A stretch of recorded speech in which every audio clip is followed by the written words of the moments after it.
Hello दोस्तों, स्वागत है आप सभी का एक बार फिर से आपके अपने यूट्यूब चैनल स्टडी प्लेटफॉर्म पे। दोस्तों, आज का वीडियो बहुत इंपॉर्टेंट रहने वाला है BA 6 सेमेस्टर के उन सभी स्टूडेंट्स के लिए जिनके पास इकोनॉमिक्स सब्जेक्ट रहेगा।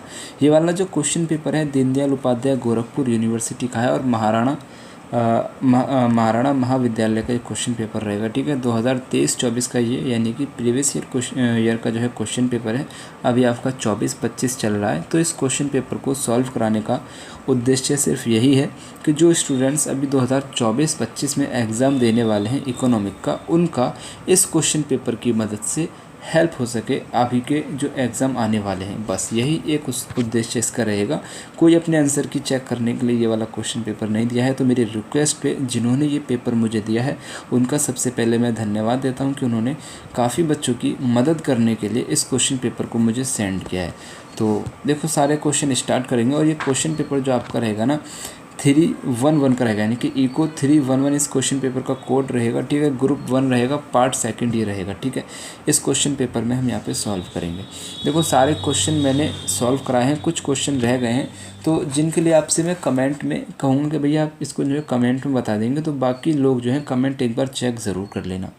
देखो, सबसे पहला जो क्वेश्चन है वो आपसे पूछा जा सकता है कि भूमि स्वामित्व का न्यायपूर्ण वितरण कहलाता है। कि भूमि स्वामित्व का जो न्यायपूर्ण वितरण है, वितरण यानी कि बंटवारा जो है, भूमि स्वामित्व का जो न्याय के साथ बंटवारा होता है उसको हम क्या कहते हैं। तो सबसे पहले यहाँ पे राइट आंसर आपको लगा देना है, भूमि सुधार कहते हैं। ठीक है, भूमि का अगर न्यायपूर्ण यानी कि न्याय के साथ बंटवारा होता है तो उसको हम भूमि सुधार कहते हैं। सी आपका यहाँ पे पहले का करेक्ट आंसर था भाई। नेक्स्ट क्वेश्चन देखो, आपसे पूछा जा सकता है कि अर्थव्यवस्था के विकास में कृषि का योगदान है। अर्थव्यवस्था के विकास में कृषि का योगदान है तो आपसे पूछ रहा है, तो उत्पादन योगदान के रूप में भी हो जाएगा, बाजार योगदान के रूप में भी हो जाएगा। ठीक है, अर्थव्यवस्था के विकास में, अर्थव्यवस्था के विकास में कृषि का योगदान जो रहा है ना, कृषि का, वो उत्पाद योगदान के रूप में भी रहा है और बाजार योगदान के रूप में भी रहा है, यानी कि ए और बी आपके दोनों सही हैं। तो आपका राइट आंसर सी यहाँ पे हो जाएगा। मैं आपसे बस एक छोटी सी रिक्वेस्ट यहाँ पे ये करूँगा कि आपको ना वीडियो को देखना नहीं है, मैं जो बोल रहा हूँ उसको अपने मन में या फिर अपनी ज़ुबान से थोड़ा ज़ोर से बोलेंगे, हल्का सा लाउडली, यानी कि आपको सुनाई दे बस इतनी ज़ोर से, तो ज़्यादा बेहतर रहेगा। अगर आप ज़ोर से नहीं बोल पा रहे हैं तो मन में बोल लें, बहुत हेल्प यहाँ से हो जाएगी अगर आप इसको मन में बोलेंगे। मन में बोलने से क्या होगा ना कि आप चीज़ों को देखते चलेंगे, समझते चलेंगे, देखने के साथ साथ आप समझते चलेंगे। देखना यहाँ पे उद्देश्य नहीं है, मेरा उद्देश्य यहाँ पे आपको इंपॉर्टेंट क्वेश्चन बताना। आप एग्ज़ाम में अगर यही क्वेश्चन आपसे एग्ज़ाम में आ जाएगा ना तो आप देख के ये कहेंगे ये मैंने पढ़ा है, लेकिन आपको याद नहीं आएगा कि इसका सही आंसर क्या है। लेकिन अगर आप एक बार ज़ुबान पर इसको लेके आएंगे ना तो आपको समझ में आएगा। अगर आपको आंसर आप पहचान भी नहीं पाएंगे ना एग्ज़ाम हॉल में, तो आपको 50 से 60% तक उस आंसर को जो आपने पढ़ा है उस आंसर का आपको ना ज़बान पे आ जाएगा। जैसे कि इस वाले क्वेश्चन का राइट आंसर मैं आपको बताऊं कि भारतीय संविधान का अनुच्छेद 39C संबंधित है। तो भारतीय संविधान का अनुच्छेद 39C जो है किससे संबंधित है, तो भूमि सुधार से संबंधित है। 39C, भारतीय संविधान का 39C अनुच्छेद जो है किससे संबंधित है, भूमि सुधार से संबंधित है। अगर आप मेरे साथ रिपीट करेंगे तो आपको याद हो जाएगा भूमि सुधार से संबंधित है, क्योंकि ऑप्शनल जो होते हैं ना, यानी कि जो ऑब्जेक्टिव टाइप के क्वेश्चन होते हैं उसमें आपको ऑप्शन दिए रहते हैं। उसमें अगर आपने ऑप्शन को जो आपने वीडियो में पढ़ा है, जो आपने किताबों में पढ़ा है, वही अगर आपको एग्ज़ाम में देखने को मिलता है ना तो आपका एक मन कहता है कि भैया इसका आंसर ए होना चाहिए। तो इस तरीके से आप कर लेते हैं। तो बस उम्मीद के साथ मैं यही चाह रहा हूँ कि आपको सारे क्वेश्चन याद होते चलें। आप बाद में ये ना कि भैया ये आपने कराया नहीं कराया, आप सारे क्वेश्चन मेरे साथ रिपीट करते चलें। ठीक है, देखो पहला और चौथा क्वेश्चन जो है आपका कि हरित क्रांति के जन्मदाता कौन है। बहुत इंपॉर्टेंट क्वेश्चन है।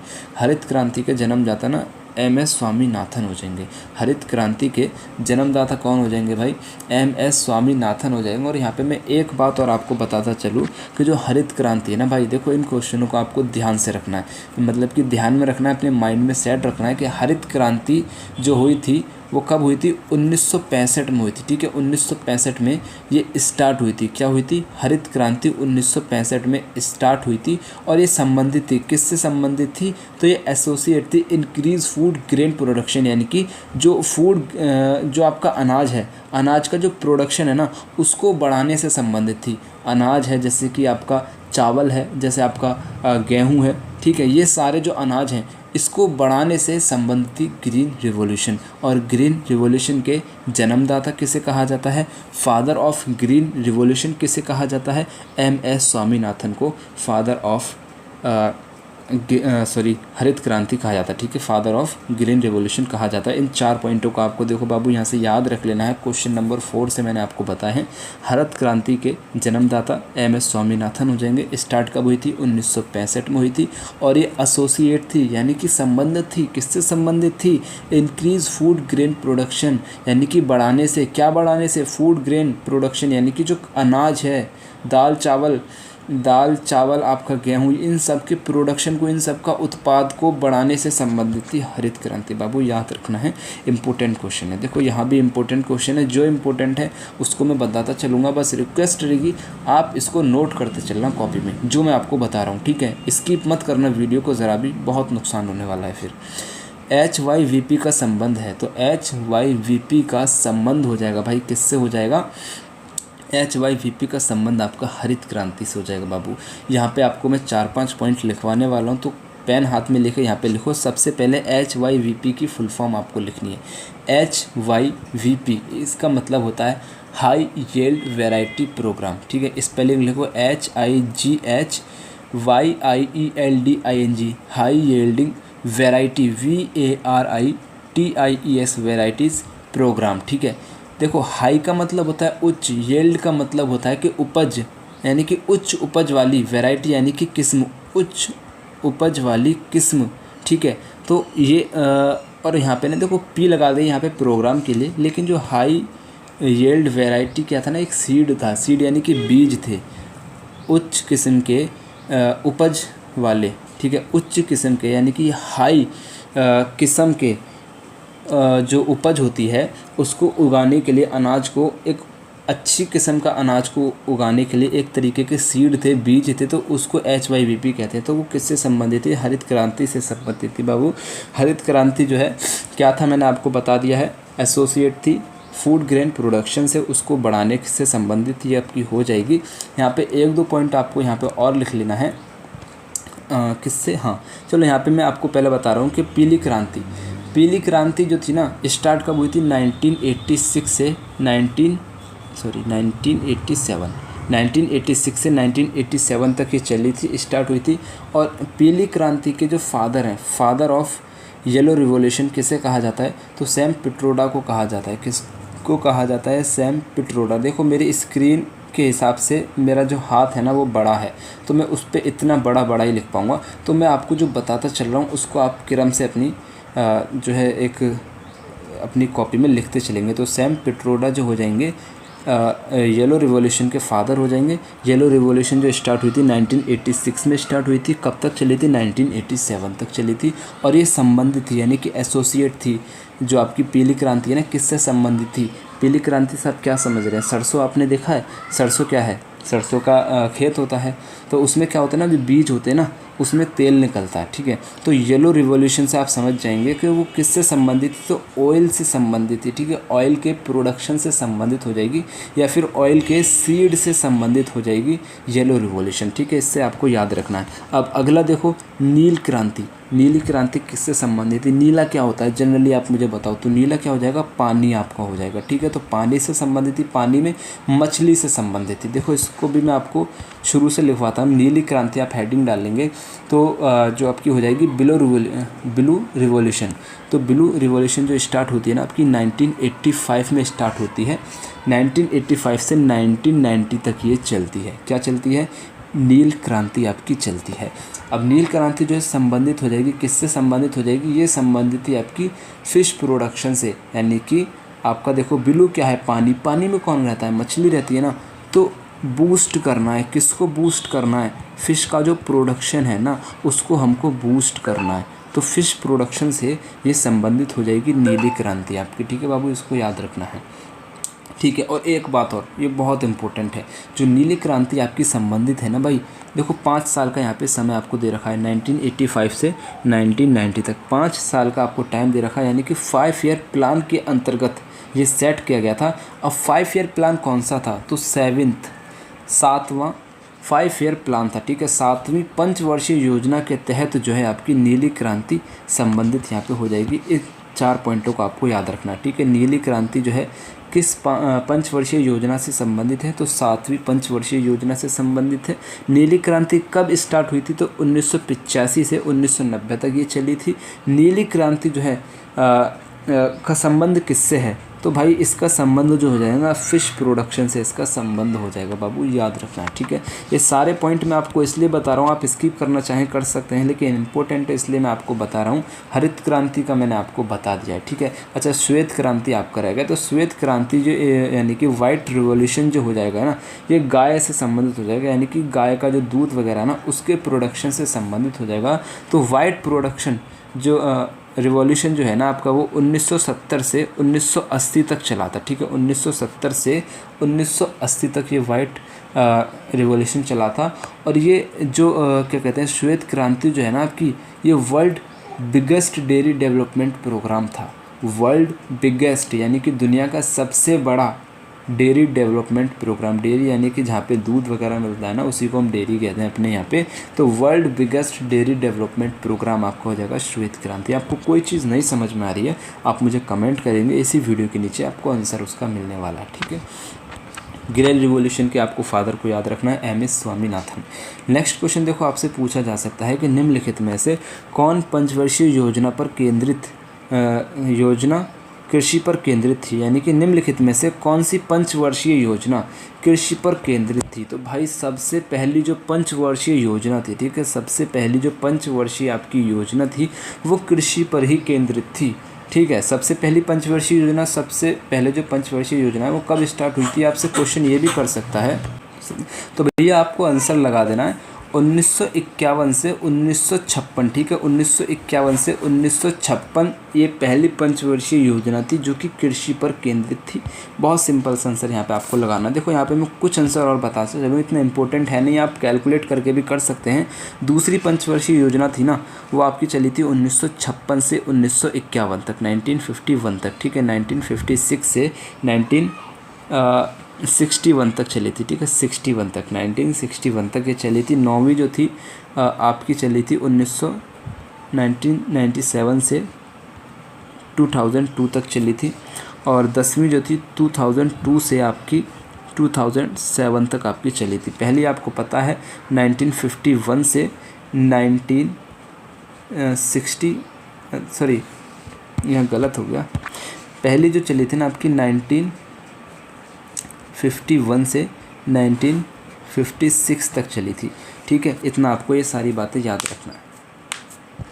चलिए नेक्स्ट क्वेश्चन आपसे पूछा जा सकता है कि 12वीं पंचवर्षीय योजना में कृषि समृद्धि का लक्ष्य क्या था। बहुत इंपॉर्टेंट क्वेश्चन है कि जो 12वीं पंचवर्षीय योजना थी उसमें कृषि समृद्धि यानी कि कृषि का GDP में कितना % जो लक्ष्य था वो निर्धारित किया गया था। तो GDP का 4% कृषि से ही लेंगे हम लोग, ठीक है। ये भारत सरकार में निर्णय लिया गया था कि कृषि का 4% GDP में शामिल किया जाएगा। तो D यहाँ पे आपका करेक्ट आंसर है। तो 12वीं पंचवर्षीय योजना में कृषि का लक्ष्य था GDP का 4%, ठीक है। नेक्स्ट क्वेश्चन देखो, आपसे पूछा जा सकता है कि भारत में भूमि सुधार के उद्देश्य थे। तो भारत में भूमि सुधार के उद्देश्य बिचौलियों की समाप्ति करना था, भूमि की उत्पादकता में वृद्धि करना था। तो A और B दोनों आपके यहाँ सही है, C करेक्ट आंसर है। नेक्स्ट क्वेश्चन आपसे पूछा जा सकता है कि कृषि विपणन के द्वितीय कार्य हैं। तो कृषि विपणन के, ठीक है, विपणन आप क्या कहते हैं, secondary function of agriculture marketing. कृषि विपणन यानी कि जो मार्केटिंग है, ठीक है, एग्रीकल्चर मार्केटिंग जो है उसके सेकेंडरी फंक्शन क्या हैं, आपसे ये पूछ रहा है। तो यहाँ पे जो आपको हो जाएगा वो ग्रेडिंग हो जाएगा, टिप्स, ठीक है। ग्रेडिंग यहाँ पे आपको हो जाएगा C। अभी मैं आपके कृषि विपणन के जितने सारे कार्य हैं ना वो आपको मैं नीचे 10वें आंसर में बताऊंगा, ठीक है। तो यहाँ पे आपका C हो जाएगा 9वें का। नेक्स्ट क्वेश्चन है कि निम्नलिखित में से कौन कृषि विपणन के कार्यों में शामिल है। तो देखो कृषि विपणन के कार्यों में ना एक परिवहन शामिल हो जाएगा, भंडारण शामिल हो जाएगा, फिर संस्करण शामिल हो जाएगा, चौथा आपका पैकेजिंग शामिल कर लेंगे, ठीक है। क्या शामिल कर लेंगे, पैकेजिंग कर लेंगे, और पांचवा आप बाज़ार कर लेंगे यानी कि मार्केट कर लेंगे, और इसके अलावा आप सूचना कर लेंगे यानी कि इन्फॉर्मेशन कर लेंगे, सूचना कर लेंगे, ठीक है। ये आपके यहाँ पे हो जाएंगे। 6-7 हो जाएंगे, तो यहाँ पे आपको आंसर लगा देना 10वीं का सी। अभी इनके कार्य जो है ना वो मैं आपको बताऊंगा, क्योंकि आगे एक क्वेश्चन है जो आपको अच्छे से समझ में आ जाएगा। नेक्स्ट क्वेश्चन आपसे पूछा जा सकता है, निम्नलिखित में से कौन कृषि वित्त प्रदान करने वाली शीर्ष संस्था है। देखो बहुत इंपॉर्टेंट क्वेश्चन है कि निम्नलिखित में से कौन सी कृषि वित्त प्रदान करने वाली, यानी कि एग्रीकल्चर के लिए, कृषि के लिए वित्त प्रदान करने वाली सबसे बड़ी संस्था है। तो नाबार्ड हो जाएगा। ठीक है, नाबार्ड की फुल फॉर्म आप सबसे पहले ये लिख लेंगे अपनी कॉपी में। नाबार्ड की फुल फॉर्म हो जाएगी national bank of agriculture and rural development. आप लिखेंगे, फिर से एक बार फिर से लिखेंगे और अपने आप से ज़ुबान से बोलेंगे, national bank for agriculture and rural development. National bank for agriculture and rural development NABARD की फुल फॉर्म हो जाएगी। अब इस सब का ये जो आपकी 4 बैंक यहाँ पे दी गई हैं, ये जो 4 आपकी संस्था यहाँ पे दी गई हैं, इनका इस्टेब्लिश कब हुआ है ये भी जानना बहुत इम्पोर्टेंट है आपके लिए। देखो वाणिज्यिक बैंक जो है, वाणिज्यिक बैंक यानी कि कॉमर्शियल बैंक जो है ना, ब्रिटिश इंडिया के टाइम पे जो है इसका नींव रखी गई थी। तो 1819 यानी कि 1819 में ये इस्टेब्लिश की गई थी। क्षेत्रीय ग्रामीण बैंक जो है 2 अक्टूबर, ठीक है, इसका क्वेश्चन भी आपसे पूछा गया है इसी क्वेश्चन पेपर में कि क्षेत्रीय ग्रामीण बैंक जो है यानी कि आरआरबी जो है, इसको इस्टेब्लिश कब किया गया था। रीजनल रूरल बैंक, इसकी शॉर्ट फॉर्म हो जाएगी आरआरबी, समझ रहे ना। आरआरबी की फुल फॉर्म हो जाएगी रीजनल रूरल बैंक। इसकी स्थापना कब हुई थी बाबू, 2 अक्टूबर 1975 को। ठीक है, 2 अक्टूबर 1975 यहाँ लिख दे रहा हूँ, लेकिन आप अपनी कॉपी में लिख लेंगे 2 अक्टूबर 1975। ठीक है, आपसे अगला पूछा गया कि सहकारी बैंक यानी कि कोऑपरेटिव बैंक की इस्टेब्लिश कब हुई थी। When was cooperative bank establish. तो कोऑपरेटिव जो बैंक है वो कब इस्टेब्लिश की गई थी बाबू, 8 नवंबर को। ठीक है, 8 नवंबर को कब, 1872 में। 8 नवंबर 1872 को सहकारी बैंक की स्थापना की गई थी। और नाबार्ड की कब की गई थी ये भी आपसे पूछा जा सकता है, और ये पूछा भी गया है मेरे ख्याल से इसी क्वेश्चन में। तो 12 जुलाई 1882 को। ठीक है, 12 जुलाई 1882 को स्थापना हुई थी नाबार्ड की। 8 नवंबर 1872 को स्थापना हुई थी कोऑपरेटिव बैंक यानी कि सहकारी बैंक की। ठीक है, और आपका 2 अक्टूबर 1975 को स्थापना होती है आरआरबी की यानी कि रीजनल रूरल बैंक्स की। और 1819 यानी कि ब्रिटिश इंडिया के टाइम पे स्थापना हुई थी कॉमर्शियल बैंक की। ठीक है, वाणिज्यिक बैंक की। ये 4 इंपॉर्टेंट क्वेश्चन हैं जो मैंने आपकी एग्जाम की दृष्टि से देखते हुए इसी क्वेश्चन पेपर में सॉल्व कराने की कोशिश की है। वीडियो अगर आपको ज़रा भी पसंद आ रही है ना भाई, लाइक ज़रूर करना है। मेहनत की है ना इस क्वेश्चन पेपर को सॉल्व करने में, उसके लिए बस एक लाइक करना है, आपसे कुछ नहीं चाहिए, बस एक लाइक चाहिए। इसके अलावा शेयर और कर देना और कमेंट्स करना अगर कोई दिक्कत लगे तो, वरना तो एक कमेंट में प्यारा सा दिल भेज देना मेरे को। ठीक है, चलिए नेक्स्ट क्वेश्चन आपसे पूछा जा सकता है कि क्षेत्रीय ग्रामीण बैंक स्थापित हुआ था। देखो पूछ लिया ना, regional rural bank RRB was establish कब हुआ था भाई, अभी आपको बताया था 2 अक्टूबर 1975 को। ऐसे ही आपको आंसर लगा के आना है। अगर पसंद आया तो फिर से 3 बार वीडियो को लाइक कर देना। नेक्स्ट क्वेश्चन है कि भारत में गैर संस्थागत साख के स्रोत हैं। गैर संस्थागत यानी कि जो गवर्नमेंट के नहीं है वो संस्था साख के स्रोत यानी कि उधार के स्रोत। देखो इंग्लिश में पढ़ो, in India source of non institutional credit. Credit का मतलब होता है उधार। ठीक है, तो भारत में ऐसे स्रोत जिनसे हम उधार ले सकते हैं, तो देखो मनी लेंडर से आप ले सकते हैं, ज़मींदार से आप ले सकते हैं, अपने दोस्त से या फिर रिश्तेदार से आप उधार ले सकते हैं भारत में। तो लगा देंगे उपरोक्त सभी। ठीक है, बैंक के अलावा भी हमारे यहाँ पे बहुत ऑप्शन है उधार लेने के, समझ रहे ना। नेक्स्ट क्वेश्चन है कि आरआरबी विशेष रूप से वित्त प्रदान करने के लिए स्थापित किया गया है। देखो आरआरबी यानी कि वही रीजनल रूरल बैंक जो स्थापित किया गया है वित्त प्रदान करने के लिए स्थापित किया गया है। तो किसको वित्त तो प्रदान करना है, लेकिन किसको करना है ये भी तो आपको पता होना चाहिए। तो छोटे एवं सीमित किसानों को वित्त प्रदान करने के लिए आरआरबी को स्थापित किया गया। बाबू कब स्थापित किया है, 2 अक्टूबर 1975। 2 अक्टूबर 1975 को इसको इस्टेब्लिश किया गया है। भैया लिख लो इसको कॉपी में, मैं आपसे कह रहा हूँ। नेक्स्ट क्वेश्चन आपसे पूछा जा सकता है कि कृषि भूमि पर स्थायी सुधार के लिए किसान को किस प्रकार का लोन लेना पड़ता है। कृषि भूमि पर स्थायी सुधार के लिए किसान को किस प्रकार का लोन लेना पड़ता है, तो दीर्घकालीन ऋण आपको लेना पड़ेगा भैया। बी आपका यहाँ पे करेक्ट आंसर है। नेक्स्ट क्वेश्चन है कि नाबार्ड की स्थापना कब हुई थी बाबू। नाबार्ड की स्थापना कब हुई थी मैंने आपको बता चुका हूँ अभी ऊपर क्वेश्चन में। 12 जुलाई 1982 को नाबार्ड की स्थापना हुई थी।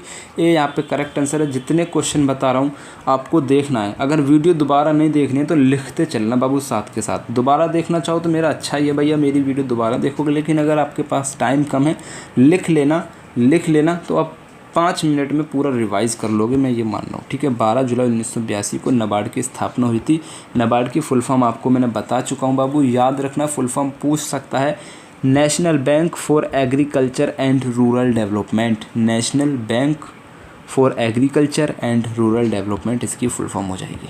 देखो कितना टाइम हो गया, 21 मिनट हो गई और 17 क्वेश्चन तक ही हम पहुँचे हैं, यानी कि काफ़ी स्लो प्रोसेस चल रहा है। लेकिन स्लो प्रोसेस के साथ आप ये देखेंगे कि आपका कितना यहाँ पे तैयार हो रहा है, ठीक है। आपका कितना सिलेबस एक वीडियो से कवर हो रहा है, आप इस चीज़ को भी देखते चलेंगे, ठीक है। स्किप मत करना, थोड़ा वीडियो का स्पीड बढ़ा लेना। आपको धीरे लग रहा है लेकिन भैया स्किप मत करना, क्वेश्चन भूल जाएंगे आप।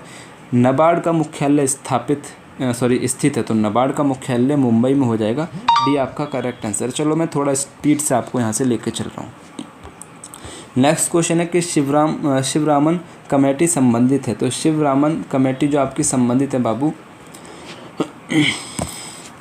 शिवरामन जो आपकी कमेटी संबंधित थी वो बाबू आपकी जो हो जाएगी नाबार्ड से हो जाएगी, ठीक है। शिवरामन कमेटी आपकी नाबार्ड से संबंधित हो जाएगी। और एक चीज़ और यहाँ पे मैं बताता चलूँगा, शिवरामन कमेटी जो है ना ये आपकी कब इस्टेब्लिश हुई थी, बहुत इंपॉर्टेंट क्वेश्चन है बाबू। 1979 ठीक है, 1979 में शिवरामन कमेटी स्थापित हुई थी, इस्टेब्लिश हुई थी। क्वेश्चन आपसे पूछ सकता है कि when was Sivaraman committee is established, तो आपको आंसर लगाना 1979, ठीक है।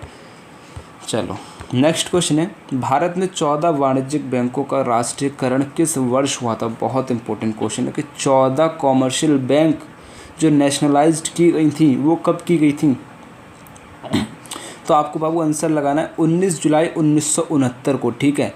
19 जुलाई 1969 को आपकी जो है 14 कॉमर्शियल बैंक को जो है राष्ट्रीयकरण में शामिल किया गया था, ठीक है। कब, 19 जुलाई 1969 को। बी करेक्ट आंसर है।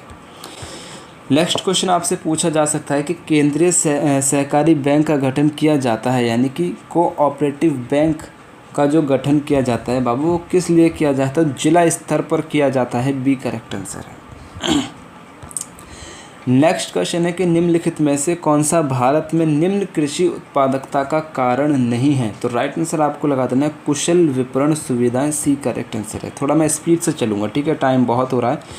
नेक्स्ट क्वेश्चन है कि भारत में कृषि उत्पादकता बढ़ाने के लिए निम्नलिखित में से कौन औपचारिक उपाय है, तो बाबू राइट आंसर यहाँ पे आपको इसका लगा देना है जोतों की चकबंदी और आधुनिक तकनीक का प्रयोग। ए और बी दोनों सही है। सी करेक्ट आंसर है। नेक्स्ट क्वेश्चन है 2015-16 के कृषि जनगणना के अनुसार भारत में औसत फार्म का आकार क्या है बाबू, तो राइट आंसर आपको लगाना है 1.08 हेक्टेयर। बी आपका यहाँ पे करेक्ट आंसर हो जाएगा। नेक्स्ट क्वेश्चन आपसे पूछा जा सकता है 2021-22 में संपूर्ण भारत में खाद्यान्न उत्पादन था, तो 2021-22 में संपूर्ण भारत में जो खाद्यान्न उत्पादन आपको हो जाएगा ना 315.7 मिलियन टन हो जाएगा, ठीक है। MT का यहाँ पे मतलब हो जाएगा मिलियन टन, तो बाबू ए आपका यहाँ पे करेक्ट आंसर है। अच्छा, वीडियो पसंद आए तो लाइक ज़रूर करना। और एक आपको इंपॉर्टेंट बात यहाँ पे बता दूँ हाथ के हाथ कि अगर आप किसी भी कंपटीशन एग्ज़ाम की तैयारी कर रहे हैं, जैसे कि SI की कर रहे हैं, ठीक है, रेलवे की कर रहे हैं, आप किसी भी कंपटीशन एग्ज़ाम की तैयारी कर रहे हैं, तो आपके लिए मैंने एक चैनल स्टार्ट किया है की ऑफ सक्सेस के नाम से, की ऑफ सक्सेस के नाम से, जिसका लिंक आपको वीडियो के डिस्क्रिप्शन में मिल जाएगा। तो वहाँ पे मैं आपको MCQ क्वेश्चन में इंपॉर्टेंट क्वेश्चन कराऊंगा डिस्क्रिप्टिव मोड में, यानी कि एक क्वेश्चन को एक्सप्लेन करते हुए, जहाँ पे आपकी प्रैक्टिस होगी। अगर आपको चैनल मतलब कि अगर आपको किसी भी एग्ज़ाम की तैयारी कर रहे हैं तो एक बार चैनल को देख ज़रूर लेना, लिंक मैंने डिस्क्रिप्शन में दे दिया है आपको, ठीक है। नेक्स्ट क्वेश्चन आपसे पूछा जा सकता है कि जैसी कुरप्पन समिति का संबंध, तो जैसी कुरप्पन समिति का संबंध आपका यहाँ पे हो जाएगा भूमि सुधार से। सी आपका करेक्ट आंसर है। नेक्स्ट क्वेश्चन है निम्नलिखित में से कौन कृषि विपणन की प्रक्रिया में शामिल है, तो कृषि विपणन की प्रक्रिया में शामिल है, ये मैंने क्वेश्चन आपको पीछे कराया है तो कृषि विपणन की प्रक्रिया में देखो भंडारण शामिल हो जाएगा, पैकेजिंग शामिल हो जाएगी। इनकी ए और बी दोनों सही है, सी आपका करेक्ट आंसर हो जाएगा यहाँ पे। इसके अलावा देखो कृषि देखो मैं आपको एक बात यहाँ पे थोड़ा सा समझा दूँ, थोड़ा धैर्य रखो यहाँ पे कि जो आपकी कृषि विपणन है ना, कृषि विपणन की जो प्रक्रिया है मैं आपको एक बार ये समझा दूं अगर आप कहें तो। देखो कृषि विपणन की जो प्रक्रिया होती है ना, इसमें सबसे पहले देखो शामिल हो जाएगा, इसके अलावा बाज़ार शामिल हो जाएगा, बाज़ार के अलावा आपका सूचना प्रसार शामिल हो जाएगा, परिवहन प्रसंस्करण आपका शामिल हो जाएगा। ठीक है, इसमें देखो हाँ चलो मैं सॉरी यहाँ पे मैंने आपको इसके कृषि विपणन की जो प्रक्रिया में शामिल होने वाले और भंडारण और पैकेजिंग के अलावा और जो चरण हैं वो मैंने आपको बता दिए, तो यहाँ पे आपका सी आंसर है। अब देखो मैं आपको यहाँ पे एक्सप्लेन करूँगा क्वेश्चन नंबर 7 में इसी चीज़ को। कृषि उत्पादों को अंतिम उपभोक्ता तक विभिन्न चरणों में पहुँचने की प्रक्रिया को कहा जाता है। बाबू क्या कहा जाता है? कृषि विपणन कहा जाता है, एग्रीकल्चर मार्केटिंग कहा जाता है। अब देखो मैं यहाँ पर आपको चीज़ें समझाता हूँ। क्या होता है कि सबसे पहले आप क्या करते हैं, अगर आपका खेत है तो आप वहाँ पे उत्पाद करेंगे। सबसे पहले आप बाबू क्या करेंगे? उत्पाद करेंगे अपना प्रोडक्शन का, फिर उसका संग्रहण करेंगे। संग्रहण करेंगे यानी कि अगर आपने कोई गेहूँ उगाया तो आपने उत्पाद किया, उत्पाद करने के बाद आपको संग्रहण यानी कि उसको कट्टों में भर के गेहूँ को निकाल के एक जगह पे रखेंगे, उसको संग्रहण करना कहते हैं। आपको अनाज को रखना, ठीक है, जो भी आपने उत्पाद किया उसको रखा, फिर प्रसंस्करण करेंगे। इसकी प्रक्रिया में एक आपका आता है ना प्रसंस्करण, तो इसमें आप क्या करेंगे कि उत्पाद को खाने के लिए तैयार करना। जैसे कि आपने अनाज है, जैसे कि आपका गेहूँ है, तो गेहूँ को पीस के उसका आटा बनाना, ठीक है, उसको पीसना, उसको खाने के लिए तैयार करना, यानी कि प्रसंस्करण आपने किया। उसके बाद परिवहन यानी कि उसको एक जगह से दूसरी जगह आप लेके गए। उसके बाद आपने क्या करा? बाज़ार में लेके गए, बाज़ार में आपने क्या किया? वितरण किया। अब वितरण किसने किया? जो अंतिम उपभोक्ता यानी कि हम लोग क्या करते हैं, दुकान से ही तो आटा वगैरह लेके आते हैं, तो वो हम अंतिम उपभोग हैं, क्योंकि हमने उस सारी चैन प्रक्रिया जो रही है उसके बाद हमने उसको खाया और पचा के, मतलब समझ रहे ना। तो क्या हो गया? कृषि विपणन की प्रक्रिया, कृषि उत्पादों को अंतिम उपभोक्ता तक विभिन्न चरणों में पहुंचने की प्रक्रिया को कहा जाता है कृषि विपणन। आई होप आपको कृषि विपणन समझ में आया होगा। वीडियो को एक बार फिर से 3 बार लाइक कर देना। नेक्स्ट क्वेश्चन है कि ग्रामीण क्षेत्रों में कृषि विपणन के समक्ष आने वाली समस्याएं हैं। तो क्या समस्या हो जाएगी बाबू? समस्या हो जाएंगी ये सभी, जैसे कि अनियमित मंडियों के कदाचार और भंडारण सुविधाओं का अभाव हो जाएगा, पर्याप्त वित्त अभाव। डी करेक्ट आंसर है। ठीक है, टाइम कितना हो गया भैया? 28 मिनट हो चुके हैं, यानी कि बहुत लंबा वीडियो है। अब मैं तेज़ी से करूँगा। निम्नलिखित में से कौन कृषि में संस्थागत सुधार है? तो कृषि में संस्थागत सुधार जो आपका हो जाएगा यहाँ पे सामाजिक सुधार, भूमि सुधार, बैंक सुधार, उपरोक्त सभी। डी करेक्ट आंसर है। नेक्स्ट क्वेश्चन आपसे पूछा गया है कि फसल विविधीकरण किसानों को मदद कर सकती है। तो फसल विविधीकरण जो है वो किसानों को मदद कर सकती है आय बढ़ाने में, गरीबी कम करने में, खाद्य सुरक्षा सुधार में। ठीक है, उपरोक्त सभी। डी आपका यहाँ पे करेक्ट आंसर है। नेक्स्ट क्वेश्चन है कृषि विविधीकरण की चुनौतियाँ हैं। तो कृषि विविधीकरण की चुनौतियाँ आपकी यहाँ पे हो जाएंगी ज्ञान का अभाव, तकनीकी समस्याएं, कीमत उच्चावच, और आपका ये सभी हो जाएंगी कृषि विविधीकरण की चुनौतियाँ। 31 का डी करेक्ट आंसर है।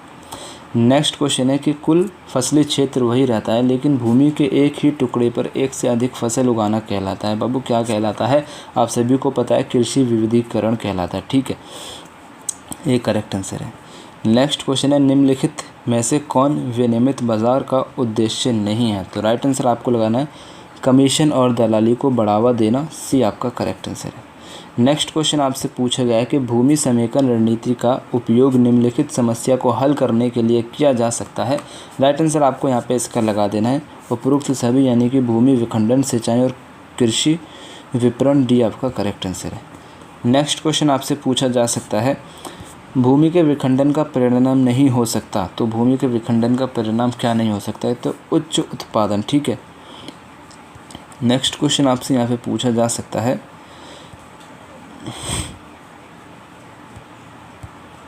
निम्नलिखित में से कौन भारत में सिंचाई के लिए चुनौती है? जल स्तर का कम होना, असामान्य वर्षा वितरण। तो भारत में सिंचाई के लिए चुनौती हो जाएगी आपका ए और बी दोनों। सी आपका करेक्ट आंसर हो जाएगा। नेक्स्ट क्वेश्चन आपसे पूछा जा सकता है यहाँ पे, नेक्स्ट क्वेश्चन आपसे पूछा जा सकता है कि रासायनिक उर्वरकों का अधिक उपयोग का परिणाम है। तो रासायनिक उर्वरकों का अधिक उपयोग का परिणाम देखो मिट्टी के पोषक तत्वों की कमी हो सकती है, पर्यावरण प्रदूषण हो सकता है, मानव स्वास्थ्य के लिए हानिकारक भी हो सकता है। तो ये सभी इसके उपयोग के परिणाम हो जाएंगे। नेक्स्ट क्वेश्चन आपसे पूछा जा सकता है कि टॉप संबंधित है, तो टॉप भैया किससे संबंधित हो जाएगा? नाशवाद उत्पाद से संबंधित हो जाएगा। ये करेक्ट आंसर है। नेक्स्ट क्वेश्चन है प्रच्छन्न बेरोजगारी पाई जाती है, तो प्रच्छन्न बेरोजगारी जो आपकी पाई जाती है कृषि क्षेत्र में पाई जाती है। बी करेक्ट आंसर है। नेक्स्ट क्वेश्चन है कि सप्ताह में एक समय के भोजन का त्याग भारत में खाद्य अभाव की समस्या के लिए किसका कथन है? तो ये कथन हो जाएगा लाल बहादुर शास्त्री का। ठीक है, ये करेक्ट आंसर है। नेक्स्ट क्वेश्चन है निम्नलिखित में से कौन एक भारत में गहन कृषि तकनीक का प्रथम चरण कहलाता है?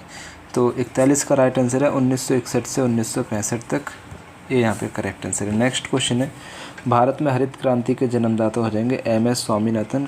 बहुत इंपॉर्टेंट है, हर बार रिपीट होता है। नेक्स्ट क्वेश्चन है हरित क्रांति मुख्य रूप से संबंधित है। भैया मैं आपको ऊपर बता चुका हूँ, खाद्यान्नों से संबंधित है, यानी कि फूड ग्रेन से संबंधित है। जो आपके अनाज हैं उससे संबंधित हो जाएगा, जैसे कि आपका गेहूं है, चावल है, इस सारी चीज़ों से। नेक्स्ट क्वेश्चन है कि कृषि उत्पादन बढ़ाने के प्रयास किए जा सकते हैं, तो ये कौन कौन से प्रयास किए जा सकते हैं? भूमि सुधार द्वारा, वित्तीय सुधार और संस्थागत सुधार द्वारा। ये सभी डी करेक्ट आंसर है भैया। नेक्स्ट क्वेश्चन आपसे पूछा जा सकता है निम्नलिखित में से कौन कृषि में बेरोजगारी का प्रकार नहीं है? तो कृषि में बेरोजगारी का प्रकार नहीं हो जाएगा घर्षणात्मक बेरोजगारी, ये जो है इसका प्रकार नहीं है। सी करेक्ट आंसर है।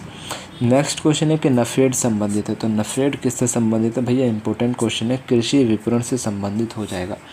नफेड की फुल फॉर्म आप एक बार देख लेंगे, नेशनल एग्रीकल्चर कोऑपरेटिव मार्केटिंग और क्या था, हाँ यही था national agriculture cooperative marketing federation. ठीक है, इसकी ये क्या हो जाएगी, फुल फॉर्म हो जाएगी। इसकी स्थापना जो हुई थी नफेड की कब हुई थी? 2 अक्टूबर 1958 को हुई थी। 2 अक्टूबर 1958 को इसकी स्थापना हुई थी। ये 2 पॉइंट आपको इसके बारे में याद रख लेना बहुत है। नेक्स्ट है निम्नलिखित में से कौन प्रच्छन्न बेरोजगारी के लिए शर्त है? तो प्रच्छन्न बेरोजगारी के लिए कौन सी शर्त है? तो श्रम का सीमांत उत्पादन 0 होना चाहिए। ये यहाँ पे करेक्ट आंसर है। नेक्स्ट क्वेश्चन आपसे पूछा जा सकता है निम्नलिखित में से कौन नाबार्ड का उद्देश्य नहीं है? तो नाबार्ड का उद्देश्य नहीं हो जाएगा मुद्रा स्फीति को नियंत्रित करना नाबार्ड का उद्देश्य नहीं है। नेक्स्ट क्वेश्चन है कृषि अर्थशास्त्र और औद्योगिक अर्थशास्त्र किस आधार पर अलग है? तो जलवायु पर निर्भरता, अधोसंरचना, उत्पादन रणनीति, यानी कि इन सभी आधार पर अलग हो जाएगा। डी करेक्ट आंसर है। नेक्स्ट क्वेश्चन आपसे पूछा जा सकता है कृषि विपणन के नीतिगत उपकरण है, तो कृषि विपणन के नीतिगत जो आपके उपकरण हो जाएंगे MSP हो जाएंगे, बफर स्टॉक और PDS हो जाएंगे, यानी कि उपरोक्त सभी डी आपका करेक्ट आंसर है। तो यहाँ पे आपके पूरे 50 क्वेश्चन मैंने करा दिए। उम्मीद करूँगा वीडियो आपको पसंद आया। तो देखो कुछ इंपॉर्टेंट बातें उनको आपको याद रखना है। मैंने ना वीडियो के डिस्क्रिप्शन में कुछ लिंक दे रखे हैं, जैसे कि टेलीग्राम का लिंक है, व्हाट्सअप चैनल का लिंक है, इंस्टाग्राम का लिंक है। आप इनको फॉलो कर सकते हैं। टेलीग्राम पे आपको लास्ट ईयर के सारे पेपर PDF मिल जाएंगे आपको। इंस्टाग्राम पे आप हमारे डेली अपडेट के पोस्ट आप देख सकते हैं। व्हाट्सअप चैनल पर मैं जो भी वीडियो यूट्यूब पर अपलोड करता हूँ उसका लिंक सबसे पहले मैं व्हाट्सअप चैनल पर डालता हूँ। इसके अलावा आप चाहें तो सबसे बढ़िया चैनल को सब्सक्राइब कर सकते हैं। और इसी के साथ आप एक वीडियो को लाइक करना, पसंद आए कोई भी दिक्कत लगे कमेंट करना, और वीडियो को अपने सभी दोस्तों के साथ बाबू शेयर ज़रूर करना है। मेहनत बहुत है इस क्वेश्चन पेपर के लिए। तो मिलते हैं नेक्स्ट वीडियो में। अपना क्वेश्चन पेपर मुझे सेंड कर देना मेरे व्हाट्सअप नंबर पे। व्हाट्सअप नंबर भी आपको डिस्क्रिप्शन में मिल जाएगा। ठीक है, बेस्ट ऑफ लक, अल्लाह हाफिज़।